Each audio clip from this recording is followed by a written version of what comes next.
Hi everyone, I am back for part 4 of the Q&A. I hope you've all enjoyed this little video series so far. Not little video series, but this Q&A. I am definitely enjoying it. We left off last time with what is the scuba in your love life? There is none. When decided, okay, now, this is actually a really good question. I'm actually really excited to answer this one.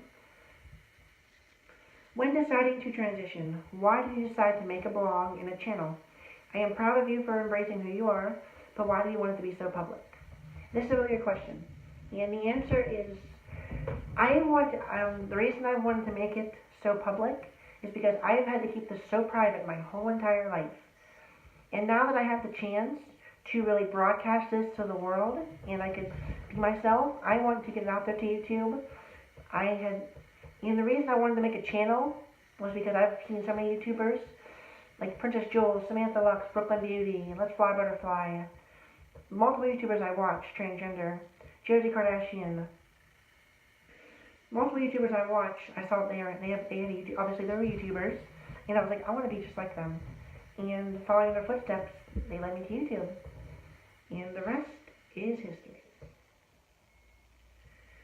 Okay, so the next question, was the transitioning difficult?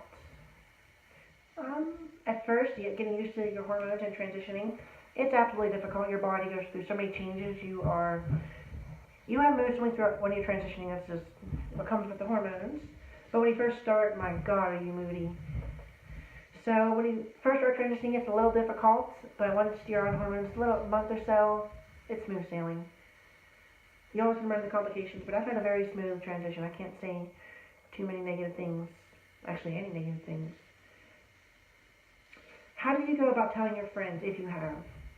Well, this came from a follower of mine who hasn't too much watched me on YouTube or Facebook, but I have told my friends, and a lot of them knew already, and I kind of just went about it and said, listen, I told them, I said, listen, I know you've known this for a while, but I'm transgender.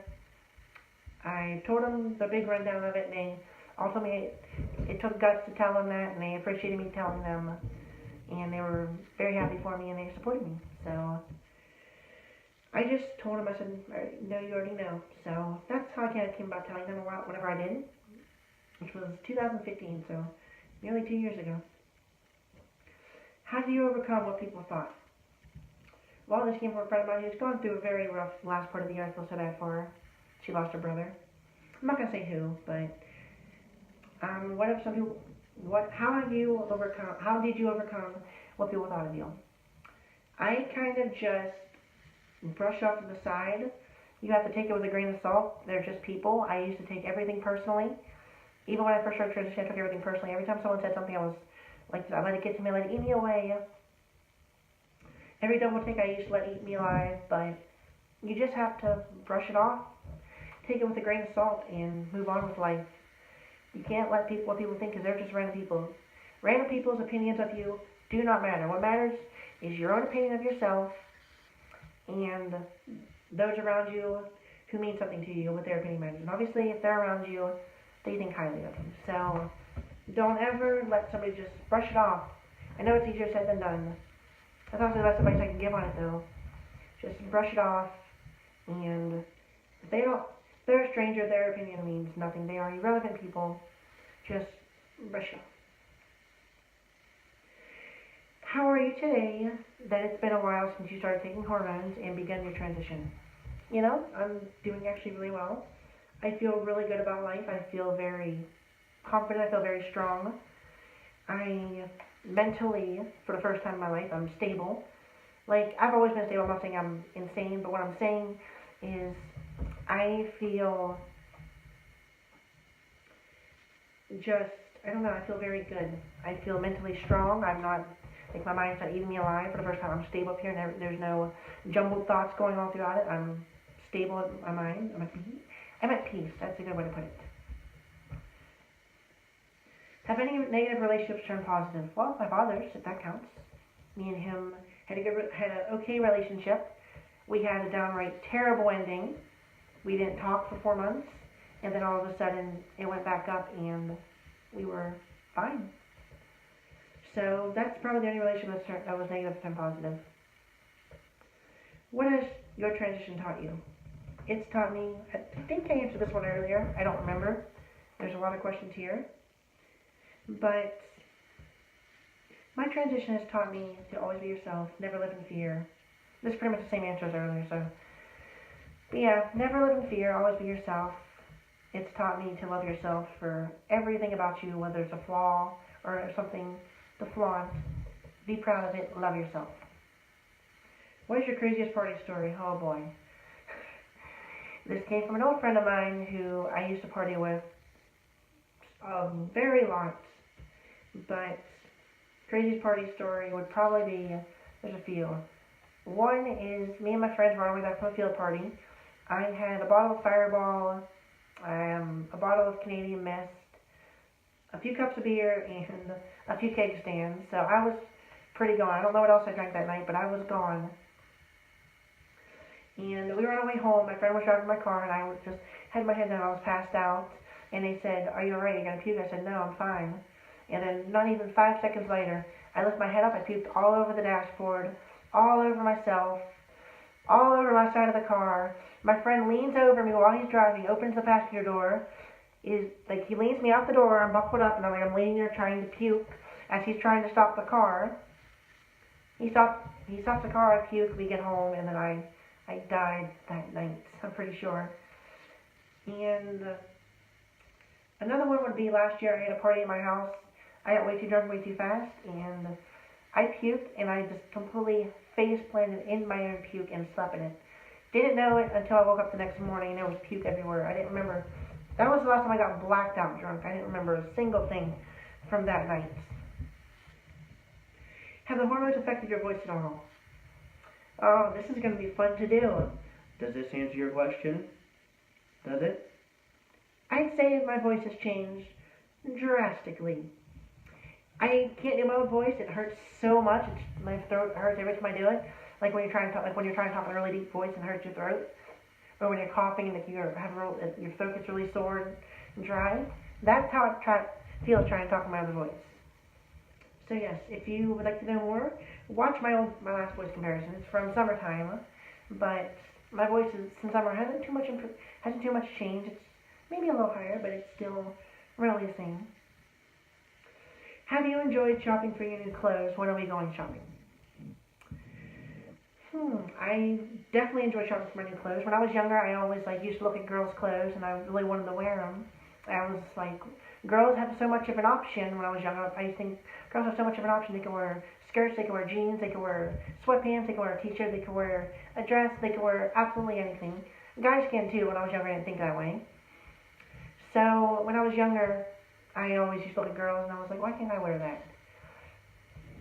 And a few times my mom just shrugged it off. My mom just told me she thought I was joking with her. But I wouldn't realize I was being very serious. So I've definitely enjoyed shopping for new clothes, and we'll go shopping soon enough. Do you prefer Ari or Ari May? How I prefer Sam or Sammy?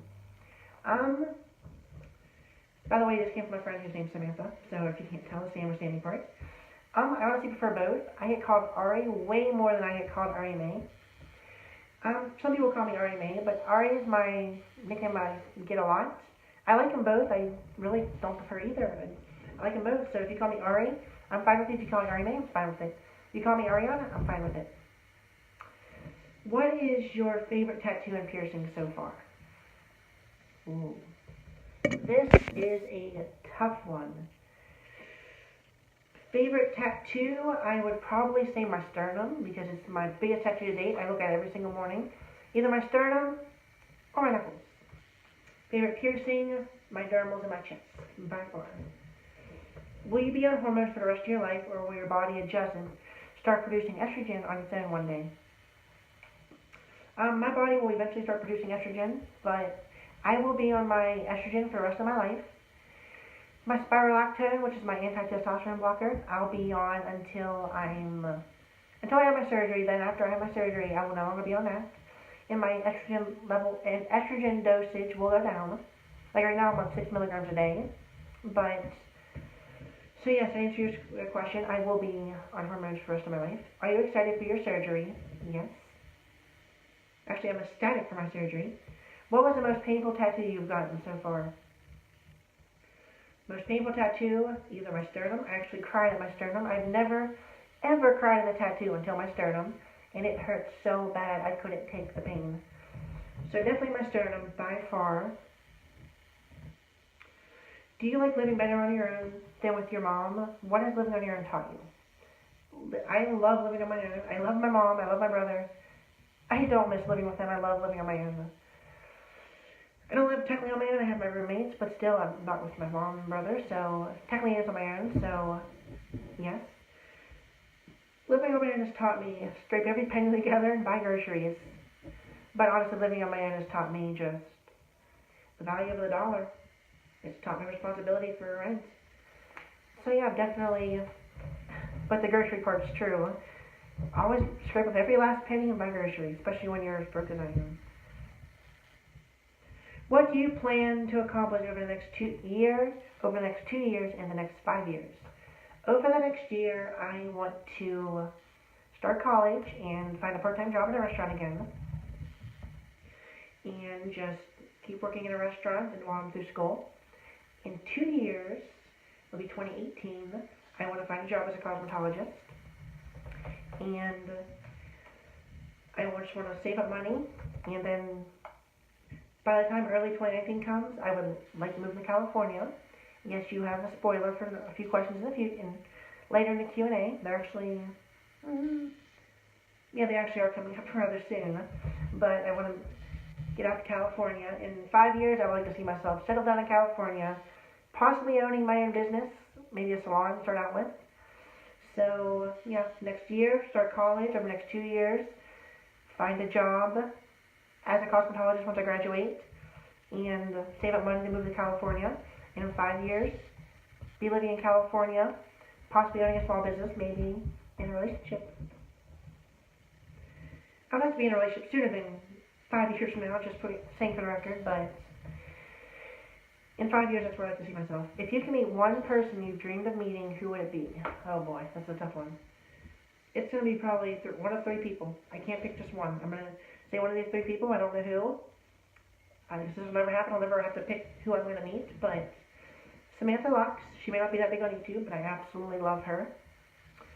Princess Jules, absolute, just biggest idol.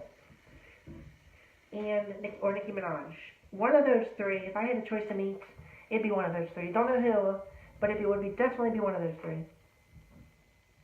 What made you choose your name? You know? This is actually a really good question. My name, I've been, over the years, I've floated around many different names. I had people call me multiple different names that, I don't know why I keep sliding over that way. But I had multiple names that I was floating around that I was trying to choose between. But in the end, I ended up with Ariana May Lilli. Well, Ariana May Scarlet Lilli. Originally, I was thinking the name Scarlet for my name. In 2014, I released, I like the name Scarlet. But in February and March of 2015, one of my friends helped me come up with Ariana May. And I was like, I like this, I'm going to use this. Originally, Ariana was my first name. May was going to be my last name. But then I was like, no, I want more. So I moved Ariana May to my first name. I really liked the last name Lilli, so I made Lilli my last name. And then I was like, you know what, I'm going to use Scarlet as my middle name. So that's where the name came from. I kind of just fell in love with it. Out of all the names I chose over the year, Ariana May was my favorite. And I get Scarlet Lilli. Lilli, I liked it spelled with an I. I thought it was really different. I really liked it. Okay, so this is going to be the last question for this video. This is question number 90. Holy crap. After this, we have 40 more questions to go. Okay, so what was your inspiration to finally come out? My inspiration was honestly myself, and seeing all the YouTubers and seeing everyone getting so far in life and seeing myself just still feeling trapped and hating what I saw in the mirror every single day. That's what finally inspired me to come out. Okay, so in part 5, we're going to pick up on question 91. So I hope you've all enjoyed this Q&A as much as I have. I am loving this, probably more than I should be. So I hope you all enjoyed. I will see you all in part 5. I hope you stay tuned for it. I love you all so much. Bye, everyone.